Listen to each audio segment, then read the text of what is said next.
गोलार्ध में रहती है।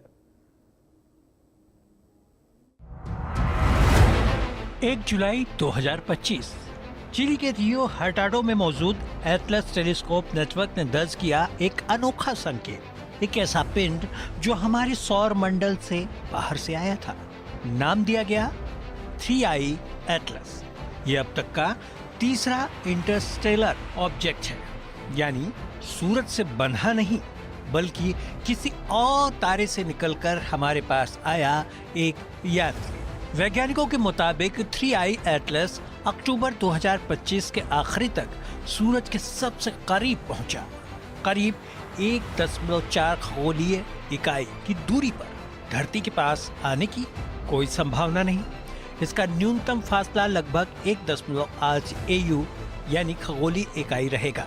लेकिन इसकी उड़ान से ज्यादा चौंकाने वाला है इसका व्यवहार। जेम्स वेब स्पेस टेलीस्कोप के आंकड़ों ने बताया कि इसके कोमा यानी गैस क्लाउड में कार्बन डाइऑक्साइड की मात्रा पानी से 8 गुना ज्यादा है। सामान्य धूमकेतु में ऐसा अनुपात कभी नहीं देखा गया और इसकी पूंछ नीली रोशनी से चमक रही है। हाँ, नीली। धूल आमतौर पर रोशनी को लाल बनाती है, लेकिन 3I एटलस की नीली चमक वैज्ञानिकों के लिए रहस्य बन गई है। इस ऑब्जेक्ट का रंग, इसकी कक्षा और इसमें से निकलती गैस की धाराएं सब कुछ किसी सामान्य धूमकेतु जैसा नहीं है। ये संकेत ये हो सकता है कि किसी कृत्रिम या एलियन तकनीक का हिस्सा हो। हार्वर्ड के प्रोफेसर एवी लोएब और फिजिसिस्ट मिचियो काकू दोनों ही मानते हैं कि इस ऑब्जेक्ट में कुछ तो अननेचुरल है।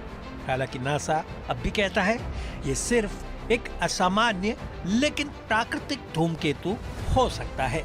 इस बीच अरबपति एलन मस्क ने भी इस पर प्रतिक्रिया दी और एक पॉडकास्ट में उन्होंने कहा, अगर मुझे एलियंस के सबूत मिलते हैं तो मैं सबसे पहले तुम्हारे शो पर आकर बताऊंगा।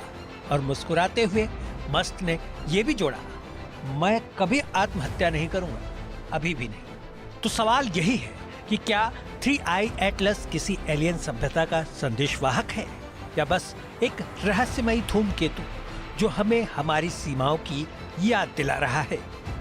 वैज्ञानिक अभी जांच में जुटे हैं, लेकिन इस कहानी से एक बात साफ हो गई कि हम ब्रह्मांड में अकेले नहीं हो सकते हैं।